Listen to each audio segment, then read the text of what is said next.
So good morning mga kaparmer. Nandito pa tayo dito sa ating munting taniman. So nandito pa tayo sa barracks natin, pero naisip ko po na unahan na lang po yung manok sa pagkuha ng ating munting kamatis, kasi alam nyo mga idol, yung hinog ng ating tomato, so konti lang pala itong tomato na rin, kunting konti talaga, kasi ito po yung tomato na sa pagtanim ay sinisira ng inabutan po ng malakas na init, kaya nagkaroon ng sakit o kunting nabubuhay. Kaya ngayon nabuhay at namunga, so harbisin natin, kasi inunahan na tayo ng manok mga idol. Sayang naman mga idol. So mas mahal pa to ang tomato kaysa manok, kaya unahan ko na sila mga idol. Ayan, ito po yung tomato natin. So mag harvest tayo, ubusin na natin ito, pati yung makaya na mga idol, kasi pagbilinan pa natin to ay baka sa unti na to ay manok na lang makinabang. Sayang mga idol, laki pa namang laki pa namang gasto natin, sayangin lang sa mga manok na yan. So hindi pwede idol, diba, manok lang makinabang. So yun, tomato natin, no? Medyo may kapangitan ang tubo, pero nagbubunga na rin mga idol ng medyo marami. Yan, maliit ng iba, naghihirap pa tayo sa bunga na yan. Yan, kunin natin lahat yung kutob makuha, kasi once a week lang po tayo mag harvest. So yun, daming nahulog sa banda dulo. So gawa yun ng ating pinsala, yun ng ating manok na inalagaan dito sa farm.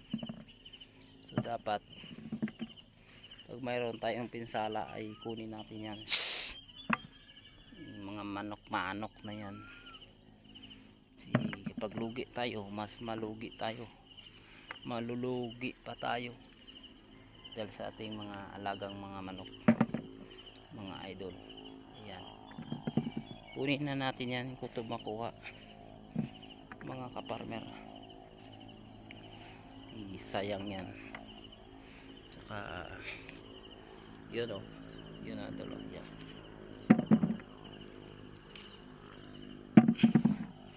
So kahit mga ganito lang harvest natin, binigay ng Panginoon sa atin, so magpasalamat rin tayo mga idol sa ating Panginoon.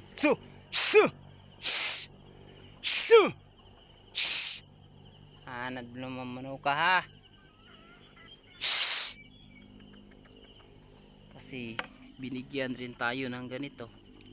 Kahit konti lang harvest natin, pero binigyan tayo ng Panginoon ng magandang pangatawan.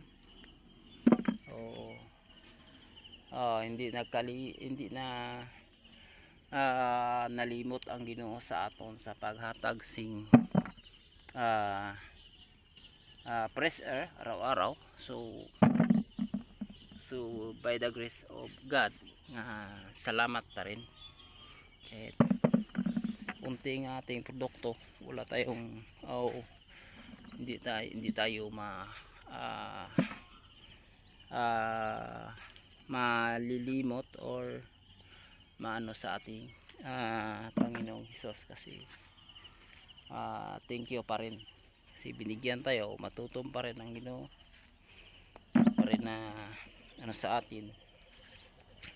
At ganito lang ang blessing natin. So thank you Lord ha. sa ating tanim, munting tanim nga namumunga rin kahit paano. Di ba dol? Ganoon talaga ang buhay ng isang farmer. Wither lang po. Tatanggapin lang natin kung ganito ang nangyari sa ating tanim. Binigyan tayong konti lang. Hala, sayang talaga dolo. Kasi ang dami ng damages ng ating manok. Oh, tingnan nyo, oh. Yan, hapon lang to, parang ubusin na to ng manok dol. Kaya kunin na natin to. Sayang naman pag hindi natin to kunin, ay baka kahit sentimo hindi tayo magkaroon ng pira nito. Sana man lang makabawi sa ating gastos dito, kahit wala na lang ang paghirap or ang pagsakripisyo natin, diba dol? Sayang, oh. Ilang piraso na laglag dol, oh. Yan, sinisira ng ating alagang manok. So ang pinsala ng ating manok pagtipunin ay malaki pa yung binta kamatis kaysa alaga ng manok na yan. Kasi kamatis ngayon minimum price sa farm gate is 50 piso per kilo. So subalit ang manok dito ay 150 lang ang isa, yung ihawin lang. So magkano lang yan sa loob ng ilang buwan pagkain niya dito. Balit ang kamatis ay lagi talaga kinakain niya araw-araw. So ang gawin natin,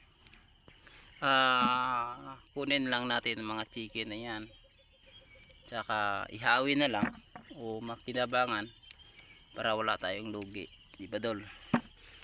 Sayang ating tanim dito, yung produkto nga malaking produkto na to. So pinsala pa rin ng mga alaga kapag dito sa farm, lalo na sila ay kumakain ng ating mga pinoproduce ng mga tanim tulad nitong kamatis mga idol. So sayang talaga dol. So wag natin, protektahan natin tong ating produkto kasi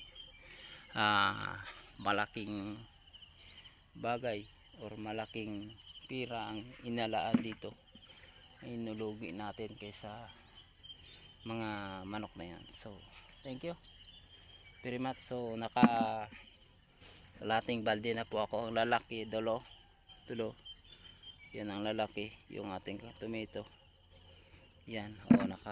Dami na ako dolo. Ayan, thank you very much. So God bless, and sana po mayroon kayo nakuha pag-aaral sa aking video, o sino pa po ang hindi naka-subscribe or naka-click sa aking notification bell. So maaari na pong mag-click kayo ng ating notification bell para updated po kayo sa aking bagong mga upload na video. Thank you.